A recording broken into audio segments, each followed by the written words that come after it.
possibly can. How do you know I did? And each time I tell myself what I think I've had enough. Good afternoon, everyone. Today we have Francis back again for a second time. So thank you, Francis, for joining us again. You're welcome. So you and I just talked about something that I think is really cool. And many years later, after the Vietnam War, you became a private, pilot, and you were flying jets. And after that, you retired.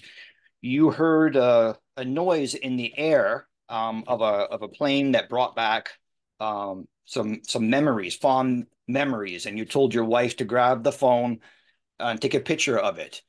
And what was the noise that you heard?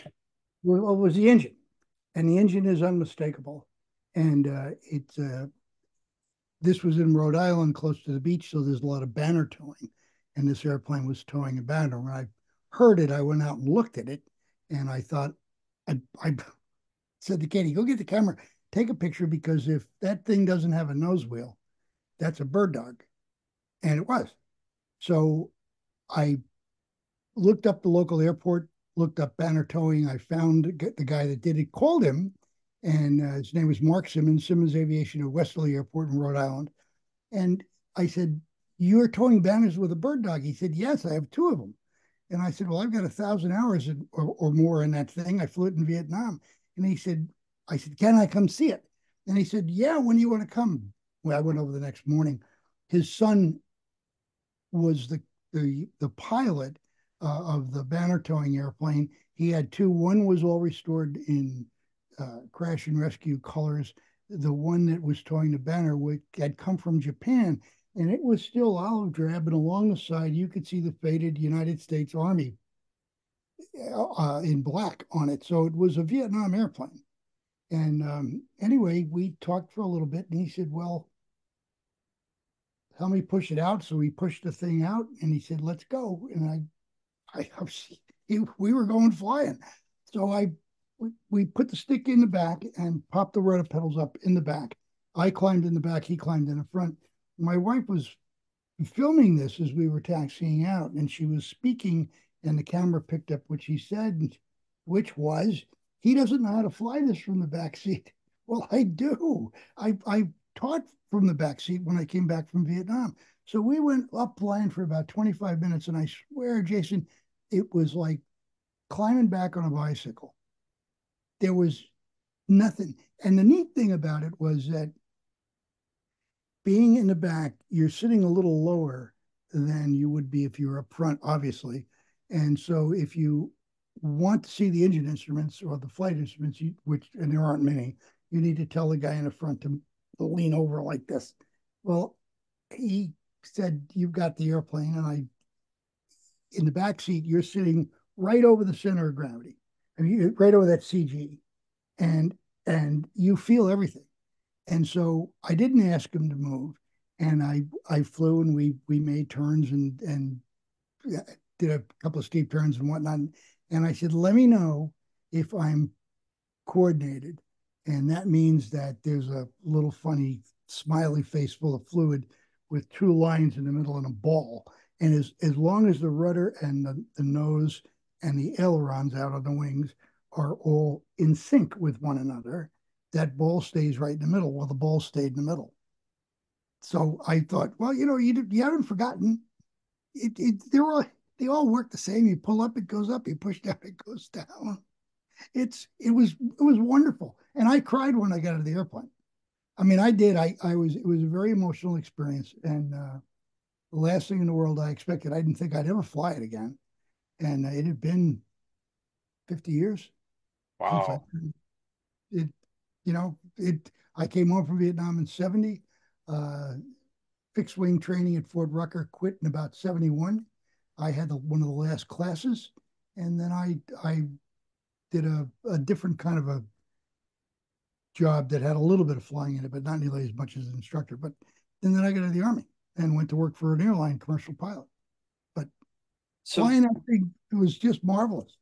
yeah, I mean, having lived in England, in the southern part of England for a lot of my life, seeing a Spitfire in the air was not, uncommon. Um, And actually, where I lived, there had been a very famous Burns ward. Um, and so the Canadians had their own wing there because they were so unruly, which made me laugh. And so what this pioneer of skin grafting would do is he would graft a man if they because in the Spitfire, if you pull back the actual canopy, the exhaust is in front. And when they pulled to try and jump out, they pulled the canopy back and the flames would come in to the cockpit. So often these men's faces were horribly burnt and their hands. So what the doctor would do is he would grasp the hand onto a chest or stomach and slowly pull away, and it would create a tube of flesh and skin. And then they would use that to actually rebuild the man's nose or eyes. And there was actually a pub there called the Guinea Pig Club, and these men, that's what they were called, the Guinea Pig Men. And but this pub every year they would have a Spitfire fly overhead in memory of these men. So it's really when I'm not a veteran, of course, I've never flown Spitfire, but there's when you hear something with that big engine, that the radio or like that kind of engine, it's like where is it?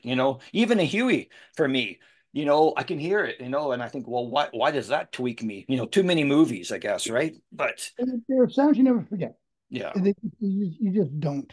And I have a very good friend who was raised in Bermuda. Her father was a Spitfire pilot during the Second World War and flew in the Battle of Britain.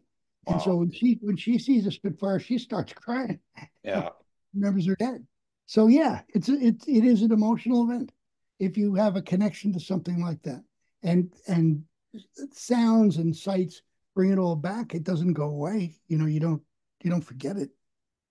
There was on that note, there was a veteran up here, and for those that don't know, I live in Canada. And this gentleman that I talked to several times, and this is a different story that doesn't really apply to SOG, so I'm not really going to go into it. But there was one day that he flew to Florida and he got off the plane and the human air just hit his face. And he said it took him right back to Vietnam, just the smell of the humidity, the heat. So it's interesting that you say that different sounds or different things you might see, they bring you right back there, right? Well, they do. I was a first officer on a 757, flew down to Fort Myers and going into Lee County Airport, looking out the window, and I looked at the sand and the terrain, and I said, Jesus, this looks just like Da Nang. I don't think I want to get out. Now, this is a question I don't think I asked you last time. Do you ever have dreams of you flying, whether it's in the airline or back in your military days? Sure, sure. I haven't had the war dreams in a while. I do dream about flying airplanes, any airplane. And I lately, since the book, I've thought about flying. I've dreamt about flying the bird dog again, and I have had a couple of nightmares. But that comes with the territory, I Right. think. And you never do get over it. Every time I go to the dentist says, "Do you wear a bite guard at night?" And I say, "Well, I don't grind my teeth anymore, but I used to." You Wow. know, so Yeah, those, and that's an important factor, that I brought up with many of you veterans that the war, it may have been over 50 years ago, but you guys, it never goes away, right? no, But it, it is a watershed part of your life. For some guys, it was a year. Me, other guys, it was 3 years. I know one guy that was there 10 years. But it is what it is. You experience something, and you're in many instances, for a combat soldier, you're up against the possibility of dying on a regular basis, and right. so it is something that gets your attention, for lack of a better way to describe it. you're thinking about it all the time. And when you're there, and then when you get home, it takes a while to get Unwind. to. And I remember talking to my uncle uh, the day that my sister was married, and he and I were sitting down on a dock in White Harbor in New York, drinking scotch.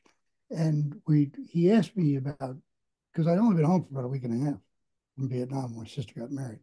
And I said to him, he said, you got to put one foot in front of the other. And that was part of the conversation. Every day, a day at a time. Right. And I said to him, so how long did it take you to get over the Second World War? He was a waist gunner at B-17. He was Wow. stationed in Britain.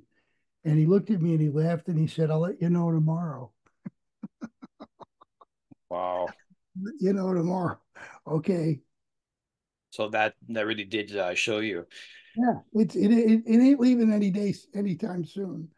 So for those that don't know, this is your second interview with me, and also I want to point out that behind you is your book, Only the Light Moves. So since that you've had that out now for a couple of months, is that right? Since the beginning of November. Yeah. And so if people want to try and find that and buy themselves a copy, it's available where? It's on Amazon. Okay. It's on Amazon. A friend of mine said he had trouble getting into Barnes and Noble, but Amazon, it's a day it shows up, and it's also available on Amazon on Kindle, and it should be in a bunch of local bookstores.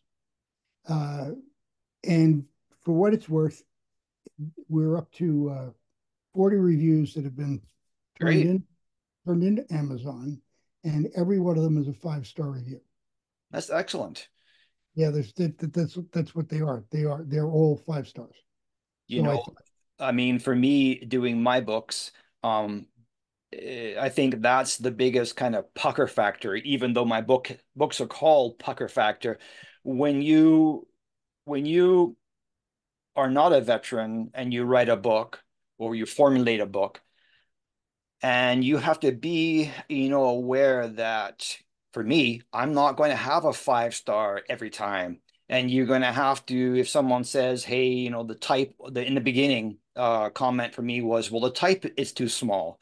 So then I spoke to a very well-known SOG guy, Tilt, and he said, you do know that this is going to cater to a older audience, and our eyes are not as good as they were when we were 20. So you might want to enlarge the type. So for me, I use that information and I try and get better each time, right? But that the in when I wrote mine, I was in a writing workshop the whole time, and so I used that workshop to take a bunch of essays about different events that occurred during that year that I was in Vietnam and build a bridge between them, connect them so that there was a narrative that flowed. But I had people telling me how to do this. I had the woman that did my initial read through for editing was in fact an editor for Random House, and she was teaching at this workshop in Westport.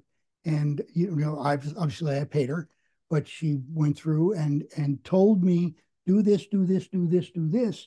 So it was wonderful. I mean, that was something that I took advantage of, and maybe that's why it took me a little longer to get the book written than I thought it would.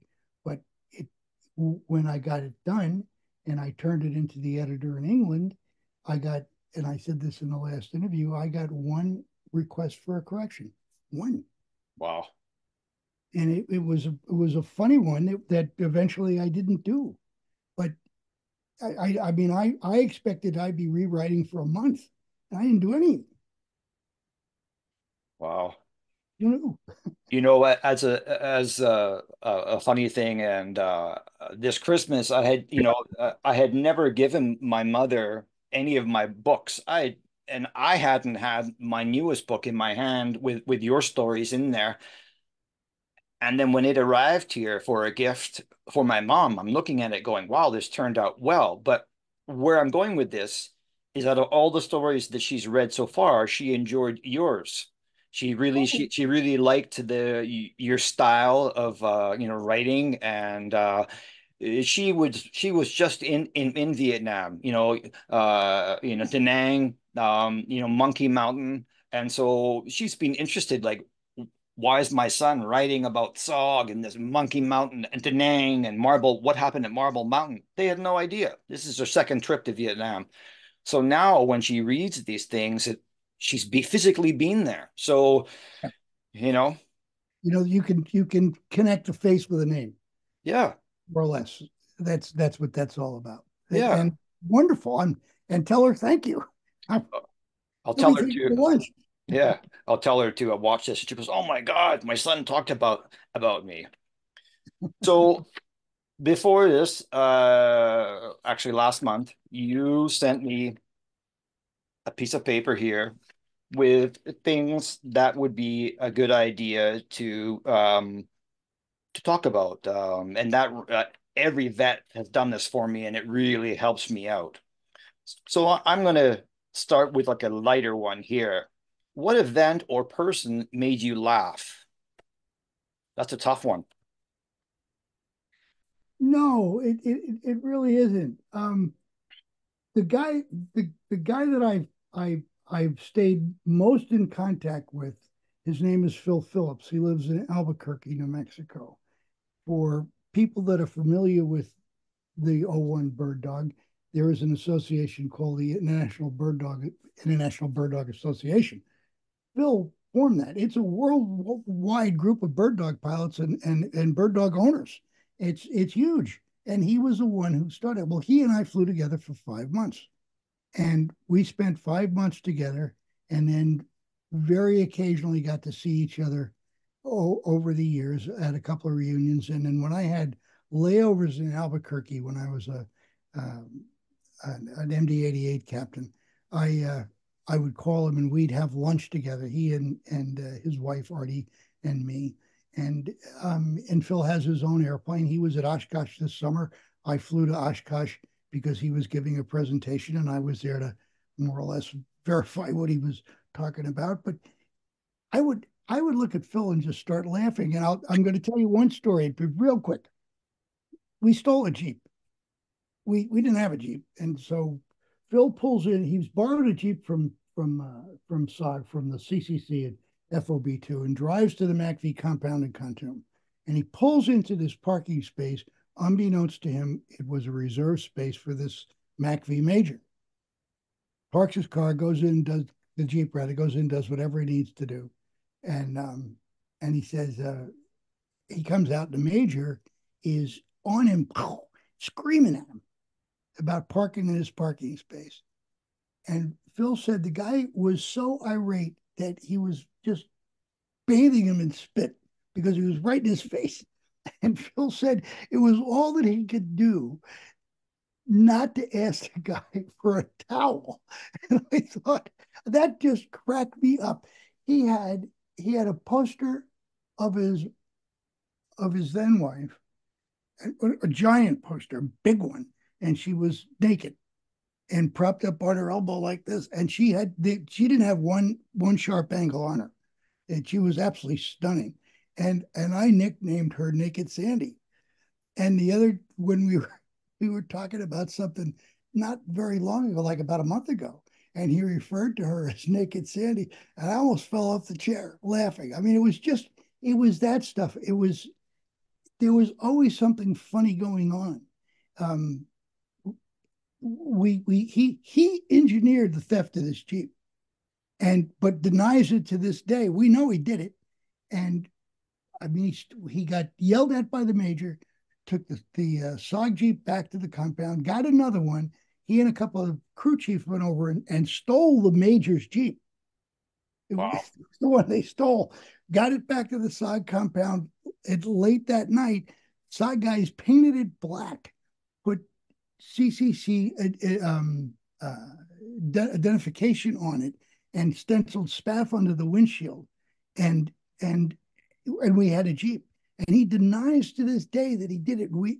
But his nickname from that moment on was Grand Theft Auto. So I would look at him and I just and the picture of him later on with the group of guys that founded the Bird Dog Association. All those guys are in coats and ties. They all look like used car salesmen. Phil's standing there in a shirt with hair down over his ears. He looks like a Coke salesman. just, but he's just the best guy. And he made me laugh. He made me laugh. There were things that happened that that were humorous. The guy that was on the side of the mountain that fell off and rolled off this radio relay site, and I went in and got him. That was hysterical. But Phil was a constant, and what you figured out was that everybody said, "I'm going to keep the people that I know here at arm's length. I don't want to get close to them because Yeah. I lose them." And we all paid lip service to that. And it was the biggest bunch of baloney because Phil and Doug, the other guy, Doug Kraut, the other guy that we flew with, I love those guys. And if something had happened to either one of them, I would have been devastated. I Yeah. mean, he's devastated. It was we got that close because I do believe, Jason, that we we stood the chance of dying on a daily basis. We didn't know it when we volunteered to do this damn thing, but we did. And so it drew you closer and it made you far more protective of the guy on your wing. And you would do anything for him. None of us fought the war for the Vietnamese. That wasn't what it was about. It was for Phil Yeah. and the guys on the ground and our guys. And I said that in the book, but so so did he make me laugh? Yes. Did I love him? Yes. Do I still? Yes. And I'll never forget him. Now here's a question, and this is totally ad lib. Entertainment wise, as we're talking about humor, um, I know that there were probably quite a few evening entertainments that were not PG at all. Um, were there, and I'm not trying to be cautious here, but like hmm, I'm just trying to know how to word this. Were there did you pilots hang out in with just you guys, and did you go into the city and go to some wild bars and or no? Nope. Nope. We started work. We started flying, and there were three of us. And then when Doug went home, there were just two of us for a while, and we flew all day. And the airplane would had carried 40 gallons of fuel, and we could generally get 4.5 hours out of it. And so we'd launch before, either right at daybreak or just before daybreak, go over to the AO, which was in southeastern Laos. Uh, you raced the sun to get there because you wanted the slant rays of the sun to shine through the canopy so that you could see what was on the ground. We flew all morning doing whatever it was that they wanted us to do, went back to Dak To, landed, gassed up, rearmed if we needed to, hopefully found some lunch and went back out and did it again. And Wow. usually we would get back, pretty close to dusk. Sometimes it was dusk, sometimes it's actually a little darker. And so by the time you got back to the compound and got a shower and got something to eat, very often the mess hall was closed. So we ate rice and dehydrated vegetables that we boiled and a lot of beer, a lot of beer. Sometimes there was a floor show that showed up. Sometimes we'd straggle over there to go watch it on the compound, but not off the compound. Right. There were all kinds of various houses of amusement right outside the gate. But never made it. Never made it. It was just in the spring of 1970, SOG was taking 100% casualties, and that's not all dead guys. Yeah. Guys were wounded. Everybody that ran that mission on the ground got a Purple Heart, every one of them, and a lot of them more than one. But we were flying close to well, over 100 hours. And Wow. there were a couple of instances where I got up to 130 and in a month. And you were just dragging. I mean, you were just goddamn, you were dragging. But you just kept going one day after another. And what had happened was because the casualties were so high, uh, the SOG command, which was actually a Navy commander, don't ask me why, uh, decided that the thing to do here was to get two guys in a bird dog was a little less costly than 10 guys on the ground. Right. And so we started doing all the photo missions and all the BDA and a lot of all low level reconnaissance, all low level recon. And we did it every day. And so we were more exposed and they were able to conserve the remaining SAW guys that they had. And eventually the whole thing wound down in I think 71, I believe. But as the war itself wound down, the SOG operation increased because the idea was to bottleneck the traffic on the Ho Chi Minh Trail so that the North Vietnamese could not supply their people. And we were buying time for the ARVN to figure out how to fight. And that was how that worked. That's why as it decreased for regular Army guys, the SOG guys and the guys that flew in support of them, us, the helicopter pilots, the gunship pilots, everything ratcheted up exponentially. Wow. So it's people don't realize that that war in Laos was a very separate war from anything else that was going on in Vietnam. And the Army pilots, me and Phil and Doug, and I think there were like maybe 14 through the course of that operation, from the beginning when it started to the end at C.C.C. We were the only ones. SPAF, there were only like 14 or 15 of us, so nobody knew who the hell we were. I mean, we were a little group, a little Air Force. That's why they called us the Sneaky Pete Air Force. And at any given time, there were maybe three pilots at the compound, and we just and I think the last guy to die, I think his name was Riley. I think I've got that right. The last SPAF pilot to die, but I'm not sure. Now, would you be, would you have one plane that you would fly, or would it be You could fly any airplane out there, okay? but we generally, because we had uh, the same bird dogs at Kontum, Phil and I and Doug usually flew the same airplane. So if somebody said, "Well, do you remember the tail number of the airplane you flew?" Well, yes, I do. 001534. You bet. I know that one, and I flew it almost all the time. And did you ever sorry to cut you off. Did you ever come back with like bullet holes or Sure.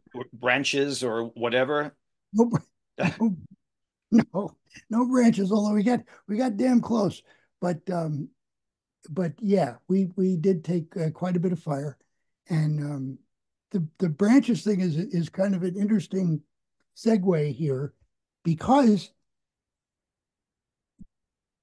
you ask any first of all, my instructor in bird dogs said that a FAC was a bullseye with a propeller, and he was right. So what do? Well, they never told us anything in flight school about how to fly in combat. So the first thing you figured out was you flying sideways. So you're going to cross control the airplane. You're going to use rudder to pull the nose in one direction, and you're going to use those little flappy things on the wings, the ailerons, to control this so that you can actually steer it this way. So you're flying sideways. NVA going to aim off of the nose, and they're going to miss me because I'm going like this. The other thing I'm not going to do is I'm not flying straight and level. I'm going to do this. The last thing I'm going to do is when I get down on the trees and I'm very close to the canopy, I am not making a normal turn. In other words, a coordinated turn using rudder and aileron to make a turn. I'm not putting that wing down because my wheels are damn near in the leaves. So I'm going to make a pedal turn with rudder and skid the airplane around. So that because if I put the wing down, I'm going to catch a treetop. I see. Yeah. And I'm going ass over tea kettle into the jungle, and I'm going to die. So that's not what you're doing. If you're up at altitude or a couple hundred feet off the ground, yeah, normal turn, but and cross controlling all the time. But down on the trees when you're and we were down on trees all the time, you made a pedal turn, keep the wingtip out of the trees. That you could get into debris if you punched off a rocket, an HE rocket, or even a white phosphorus rocket, and you got too close to the impact. You were too close to your target, and you punched the round off. The rocket would arm, and it would blow up, but then you'd be flying through debris, and I didn't much like that. So I did it happen? Yeah, of course it did. But I tried not to let it happen. I tried to figure out my dive with the rocket and my aiming point and where I was pulling off. And so but all this is self-taught. I'm sure you learn quickly. You had to. It was all of it was self-taught.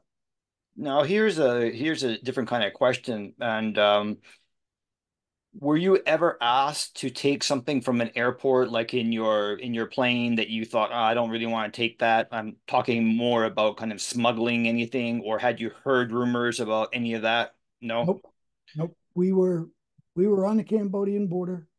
Our airplanes, if they went anywhere, they went back down to Camp Holloway, which was just south of Pleiku, also close to the Cambodian border. Um, Further south than us, FOB2 was actually at the junction between Vietnam, Laos, and Cambodia. So Triangle, yeah. yeah, right there. And our operation 90% of the time was into Laos. I never took anything back and forth. The only thing that I ever got in the airplane was when whack job John Plasters showed up with a sea ration box full of C4 and claymores, and Oh, he built a bomb, and I didn't know it, and we were going into a really crappy area, and I didn't really wasn't paying much attention, and he pushed this thing out the window, hit my shoulder, and that's when I realized what he'd done, and he's got this red smoke grenade marking the path of the bomb down to the ground, and I mean, he killed a lot of monkeys that morning. Good God, he boom, and just you know, well, thanks for telling me. You know, oh, well, while that you were there, speaking about monkeys, did you see any kind of funky wildlife when you were flying? Like, did you saw tigers, elephants? Wow. elephants. I saw a tiger, and if I thank God I couldn't land because I would have. But there was a tiger that was some jackass had shot it. It was at a fire base, and they had skinned it, and they were drying the skin on a big bamboo rack, and they killed it. And I thought, why did you do that? What are you going to do with it? Yeah. You're going to take it home. Oh, your wife's going to love that. And you haven't tanned it, you haven't cured it. So, I mean, really. And it just annoyed me. Yeah. Elephants, lots of monkeys, um, the water buffalo, obviously, and then that tiger and birds. So, I so that's a question for you. When you're flying up there and you're flying at near treetop level, you probably have to be aware of flocks of birds and not scaring the birds. Well, you know what? It There were so many things to think about, but yeah, and so but you were evading all kinds of stuff, so you were expecting anything, and I don't really remember scaring up a ton of birds, to be honest with you. I scared up a lot of AK-47 rounds, but not birds. You know?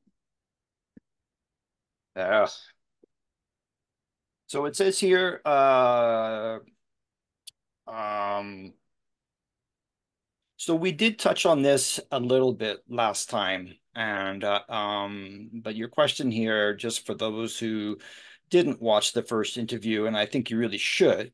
But for those that didn't, you do have an on the ground story. So, like I said, we did cover it quite a bit in the first one. So just in a small amount. Like it says here, how did I feel immediately after killing a sapper at Doxiang? I don't know if I'm saying that correctly. How did I feel later? Has a memory of that event stayed with me?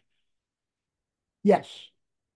And immediately after, and I was in the airplane, he was on the ground, and uh, immediately after, when the rocket hit him and killed him, and I threw up, and I threw up out the, thank God I threw up out the window, but I threw up. And I mean, I realize it's a fine line, a distinction, but calling in an airstrike is not the same as squeezing the trigger, and it never will be. And so when you arm those rockets, and in this case, I saw the guy and I aimed at him, and I meant to hit him, and I did. Surprised the hell out of me, but I did. Um, that that was a profound act, and it never went away. And when I got back and I thought about it some more, I realized that it was and already had changed me, and I was no longer innocent and I was no longer a boy. I was 24 years old, and this guy is cut in half because of me. He was on the ground. He was a sapper. Daxiang was being overrun. We were the first airplanes on station, me and two Charlie model gunships. And they could not get Air Force assets. So I was able to shake loose the gunships and Loaches and Cobras from FOB2 over in Dak To, and they came in support. We didn't have anybody on the ground over in Laos, so I could get our guys to come in. Thank God I did, because that camp would have been obliterated. There were a whole lot of North Vietnamese coming down on that thing.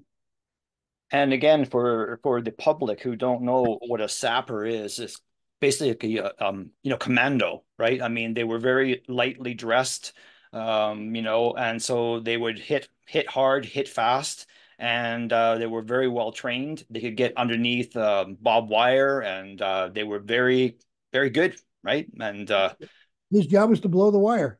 So yeah, he had a bamboo pole with a bag and a bomb in it, and that's yeah, that's how he was going to blow the wire. And they had trenched up to the perimeter wire.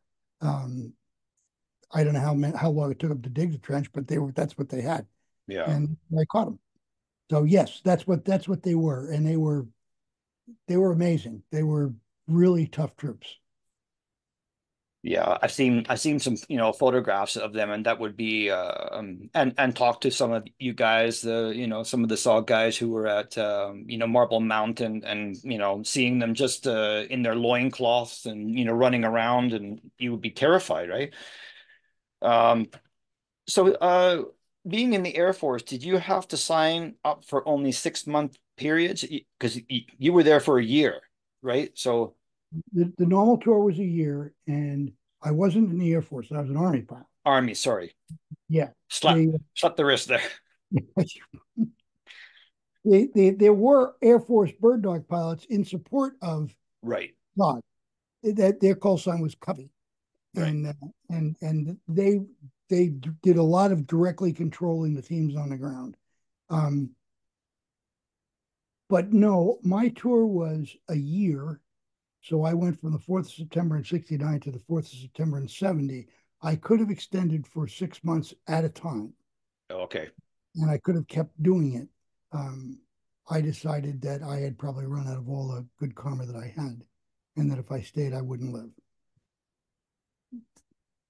So, as far as interesting people we've heard about in the past, about like, Mad Dog Shriver and, those kind of people, was there somebody that you met who was in SOG that was quite a character? I mean, there were more than a few, right? Is More there? than a few, more than a few. Yeah, And I thought Plaster was very funny, and he got his father to send him an air horn. He wanted a bugle, but his dad sent him an air horn, and they actually used it. They were in a on one side of a ravine, the NVA was on the other, and they were pretty well bracketed. And John said he yanked the CO2 cartridge, fired it off, and it blew this air horn, and the North Vietnamese ran away. Wow. Yeah, it was really pretty neat. I Um, mean, just to add in there, I mean, for those who don't know, that the NVA and the VC, that they would also use horns to bring their troops in, right? Like, movement. So maybe they thought there was more people. Oh my God, the horn's going. There's going to be more of them, right? well, it was that the air horn was blah, Yeah. like that. It didn't sound like a bugle. It sounded like nothing they'd ever heard before. What they did to signal one another back and forth when they were tracking a SOG recon team on the ground, they would use rifles. They would shoot. They'd shoot up in the air. I'm over here. I'm over here. And then they had dogs, and so the SOG guys would try to cover their back trail, and they would put pepper in the trail, or they would set claymores, whatever they needed to do to cover their back trail and keep moving, get away. But the the bugles were for big units. Yeah. Mostly the rest of this was done very quietly, and there was a huge bounty on the SOG guys, on us, on Covey, on any of the helicopter pilots in support, and it was dead or alive. So yeah, we were monetary target too. So I'm sure that you had your basic firearms training, but being in the camp with SOG guys, did you get the opportunity to fire the whole arsenal? No? I had a car 15, Right. and uh, the stock collapsed. I Yep. bunged it to the door. I had a 38, and I had some smoke grenades, and I had rockets, and that was the extent of it. As far as firing anything at SOG, never happened. Never happened. We didn't we worked the hours we worked precluded us from really getting to know any of these guys Right. particularly well. Um, they would they would have to look at a picture of me to see if they remembered me because they wouldn't remember my name. Right. When I introduced myself to Plaster, he called himself Plastic Man, Right. and I laughed and I said, "Well, okay, you're a Plastic Man, so I can be Captain Kangaroo, but really I need to know who you are." Right. But that's the only time he ever heard my name. And if you asked him, well, do you remember a guy named Frank Doherty? No, the only guy I remember that knows my name is Mike Buckland, Right. who was a photographer Right. and rode around with me in the back seat. So that's why I know Mike. Now, did you do any training, like if you were to be shot down, how to evade the enemy? We were supposed to go to escape an invasion in the Philippines, and some guys went, and some guys didn't, and so I did not. My deal was whenever I had somebody like, for instance, Buckland in the airplane or Plaster or one of the other SOG guys, Glasshauser, Spurgeon, I would tell them if we're going down, if we've got a forced landing or we got a crash landing, I'm going to put this thing in some bamboo because it's going to bend. Okay. And we may have to jump, but once we're on the ground, I'm following you. I'm a captain, you're a Yeah. sergeant. I did nothing to do with it. I Yeah. said, you know what you're doing, and I don't. So Right. I'm right behind you, but I'm behind you. And parachutes, did you guys have a parachute? Yeah, I sat on it. So you Yeah, could you I wasn't high enough. wow. All the work that I did, if I got shot up and had to get out of the airplane, I was at 100 feet or 500 feet. Mm. That shit wasn't opening. So there was no point in it. So, I sat on a flak vest. I kept the parachute behind me. Um, the uh, the chute would stop around. The flak vest would stop around. We supposedly had an armored seat. I don't know how armored it was, but the shoot was a non-factor. In fact, there was towards the end of the whole deal, the guys who took our places stopped carrying them. They didn't take them with them. So I kept mine because I wanted it for a little more protection, but I wasn't jumping. Now, if you're up there flying a plane and you got to go pee, do you just have a like a cup or something or a bottle? I wish I'd have thought of that. But what I discovered in a dire moment of need was that the rear stick was hollow. And I knew it because I was reaching the back to grab my helmet bag. I was going to pee in a helmet bag and throw it out the window. And when I looked at the bottom of the stick where it entered this its socket, it Right. was held in place with a cotter key, with a cotter pin. Well, a cotter pin goes in one hole and out the other and locks over the. So I thought this sucker is hollow. So I pull a cotter pin out, took the stick out, and it was shaped like this, so I could put it right between my legs, and it was hollow. So I peed it, and I thought, geez, I'm saved. Just pee in the stick, put your hand over it, stick it out the window, go like this, and it'll suck it right out, and I'm safe. I can Wow. drink all the coffee I want. Yeah, because that would be a tough one. It was terrible. What? Let's see now. It says here, which is was a shocker for me, that you flunked a check ride during your flight school. The only check ride I'd ever failed, either in the army or with the airline. How did that happen? In hindsight, what were the long-term effects of that failure? Well, actually, it was maybe one of the best things that ever happened to me. And I I got an instructor who had just come back from Vietnam for some reason, and I was doing just fine in flight school up until then. And I got him in the second half of initial training over at Fort Stewart in a Cessna 172. His very first words to me when I got in the airplane with him, he said, before we even read a checklist, they didn't kill me in Vietnam, and I'm not going to let you kill me here. We went up. We we did some maneuvers that he never explained, and he just did them.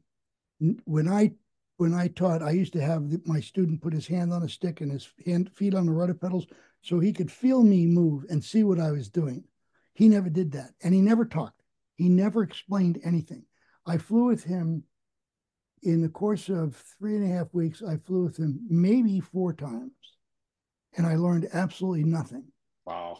The two things that I just couldn't figure out, that's what I failed on. Everything else I figured out and I did just fine. The guy that failed me turned out to be my company commander in Vietnam, Arlie Deaton, and I loved Arlie. And so when I went out and did my check ride, I mean, it was obvious I was throwing this airplane all over the sky, doing these two maneuvers, lazy eights and chandelles, and they're all coordination exercises. Deaton showed me how to do them. When we landed, and everything else was perfect. When we landed back at Wright Army Airfield, he said, "You realize that I can't teach on a check ride, and so I'm going to have to fail you." And I was devastated. I'd never failed anything in my life. And so he said, "But I'm going to arrange for you to be set back, and you're going to repeat this." He said, "Because I know you can fly." And he said, "I think you've been screwed." And so I went back, and because of Deaton, I got to fly with a guy named Weaver. I don't know his first name. He was a P-38 pilot in World War II, Wow. and he was the one of the best instructors I've ever had in my life. You did everything by feel or sound or looking. And he used to have little discs that he used to cover the engine instruments with and the flight instruments so you couldn't see them. And he'd ask you where you were, how high you were, how fast you were going. Are you straight and level? It was phenomenal. And I screwed up my courage towards the end of the 3 weeks with him because the whole time he was with me, he was doing this. And finally I said to him, Mr. Weaver, what are you looking for? And he said, Messerschmitts, kid, Messerschmitts. And that's when I found out that he was a P-38 pilot over Italy during World War II. I So thought, he still had that, not yes, really he did. PTSD, but I mean, he still had that ingrained in him that Yep, he was still paranoid. yep, he was. But then, I mean, once I finished that phase and took my check ride, I never saw Mr. Weaver again, but I have never forgotten him, ever. Arlie turned out to be my company commander in Vietnam, and we stayed very close until he died. I talked to Arlie every week. I used to call him when I was teaching in Korea. I would call him on Skype, and we'd chat. I just loved him. He was just the best guy I ever knew. And later on, when I went to the airline, everybody in orientation had to stand up and tell the rest of the class what they flew in the military. Somehow I was the last one. So everybody else was Air Force or Navy, Marines, jets, big airplanes, little airplanes, except for me. I was last. The facilitator said, "What did you fly?" I said, "I was a bird dog pilot. I was an Army FAC." And there was a guy in the back that started hooting and hollering and said, "You got to be shitting me." And they all booed. They booed the airplane. I couldn't believe it. Bird dog. So the facilitator said, "You have no jet time, no jet time." And where did you fly? And I couldn't tell him. And he said, "Well, Mr. Doherty, you're going to have a hard time." And I thought, "Oh yeah, I'll show you, pal." And I did. 32 years worth. Every time I took a check ride, man, it was just what that guy said. You're going to have a hard time. I'll show you. Wow. Sometimes, I mean, we don't want to be told that we have failed or something, but I mean, you got to turn it around. You got to, as a young man, I would say that that would really bother me. But now I'm older and wiser to know that that is trying to help you, and you got to build from that, right? You do. If you don't, you're wasting it. Yeah, It every experience is there for a reason, and yeah, you can take something from damn near everything. And with Arlie and this experience, I realized that he had faith in me. I needed to have faith in myself. I needed to go back out and learn this stuff so that I could just not just pass this check ride, this recheck, but blow this guy out of the saddle. And that's what I wanted to do. And so I made it a mission. I just did. That was what I'm doing. It's never going to happen to me again. So these podcast interviews, whatever that you want to call them, that myself and Bud are doing, and many other people as well. I know that they interest a great deal of people out there, but for the Vietnam veterans, which I don't doubt there are thousands of them that find these interesting, what advice would you have for them that if they want to write a book or something, is there any words of wisdom that, I mean, history is important, right? So Yeah, it is. And like I said, with ours, nobody would know who we were if somebody didn't stand up and say, myself and 12 other guys did this for the duration of the war. yeah, And we were this secret thing. You may not be the greatest writer in the world. Who cares? yeah, Who cares? It is cathartic. It is freeing. If nothing else, it tells a story that you can maybe relate to your children. Um, I got lucky, and I was able to get published, and it wasn't a book that I published on my own. A real life publisher bought it. I mean, I just and I and that was just luck. That's that's what it was. It was luck, and I loved writing it. I'm glad I did it. But you gotta just say the words. You gotta trust the words, trust the story, and those of us did who served, who were in combat, they know bullshit when they hear it. yeah. So don't tell me you were something when you weren't. Yeah, I mean, Tell me tell me what you were. Tell me what and tell me how it made you feel. I don't want to know the nomenclature of your rifle. I don't care. yeah. I want to know how you what your heart says. I want to know what's in your brain. I want to know how you came home and acclimated again or you didn't. Tell me how you feel. What did it do to you? Yeah. That's that's the important part. Doc Yang was Doc Yang. You can read about it, but how it affects you, how you maintain these relationships over years because you've been in love with these, you've just loved these guys for so long because you walk a very fine line between life and death. That's that's what's important. And if you can get that out, even if the punctuation sucks, it doesn't matter. Yeah. Does that make any sense? Does that am I Oh, just definitely. You know, I mean, I really, so I'm lucky that I have a great deal of connections in the SOG world, and I'm reaching out to many of the men like yourself and say, you know, if you want to come on here, I would love to have you. Most of them say yes. A lot of them say I didn't do anything that was special. Well, here's my response to that is every veteran has something to offer as far as a historical point. And do? when the veteran leaves, it leaves us. There's going to be so many questions that the family, the kids, and other people are going to say, what did Uncle so and so, what did dad do? So to any veteran out there, I would say, or child of a veteran, talk to your dad, talk to your mother, you know, and just politely. I think if I have to offer one piece of advice to people, if you're going to interact or go down this path to talk to a veteran, make it clear to the veteran that you're not after the gory stories. Any story would make you happy to hear about, you know? So yeah, that's what I encourage people. Well, that's exactly right. It's you need to tell, you just got to say the words, Yeah. and you got to make yourself say them. And come here, you. And if you do, there you go. Gotcha. All right, now I got two of them. There's one. Wow.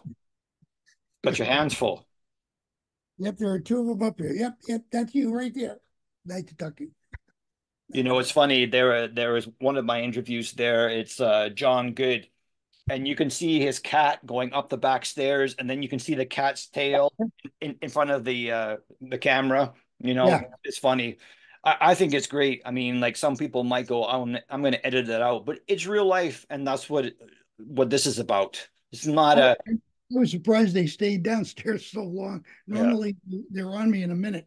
And but anyway, I would encourage anybody to just and it doesn't matter. None of us are going to be Ernest Hemingway. No. Just just write the words. Yeah, and and if anybody out there is struggling with how to do something as far as that you have something written down, you need some help, I will offer any help that I can tell you. Don't be don't be scared. Don't be scared. You can go to a community college. Yeah. Chances are they have a creative writing course, Yeah. and you could write anything you want, and there'll be people there that are at your level that will critique you, and there's a teacher there that will critique you. You can join a writer's workshop, which I belong to since for probably 8 years now, and and it's wonderful. And you meet a whole different class of writer, but it's still it's reading their words and listening to their critiques that gets you moving in the right direction. And that's all you can ask for. Yeah. And then you tell your story, and you just do it. When my dad died, I had three single spaced pages of his memories from 4 years in India flying B-24s. 3 pages for 4 years.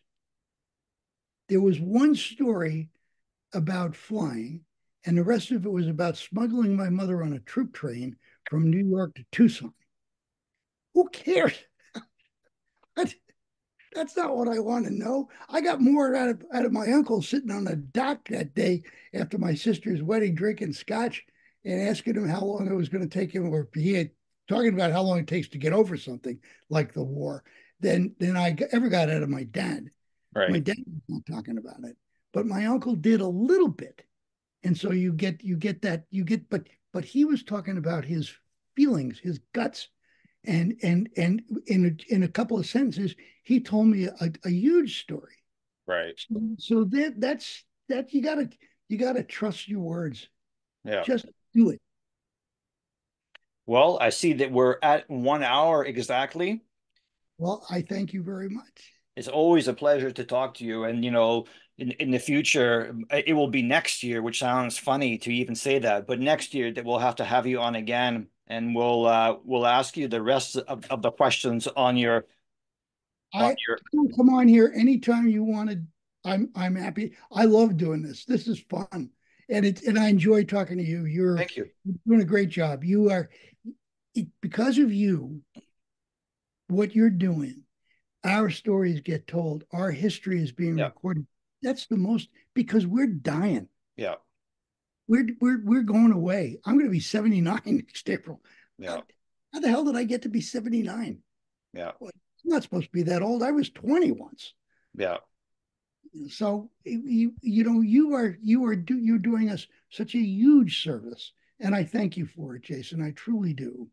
Well, you're more than welcome, and it's my pleasure to do this. And the extension from the books to doing this is I don't really want people to read what I've written.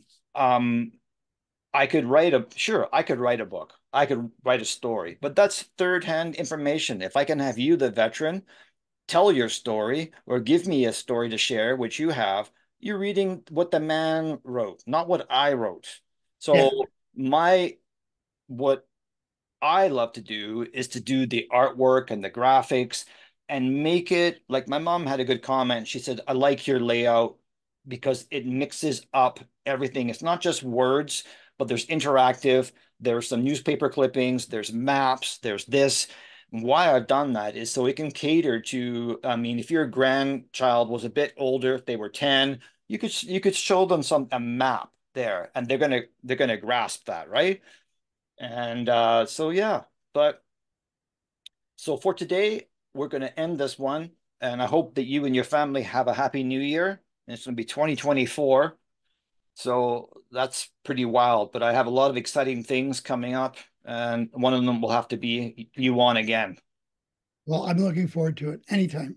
Okay. Thank Thank you very much. you.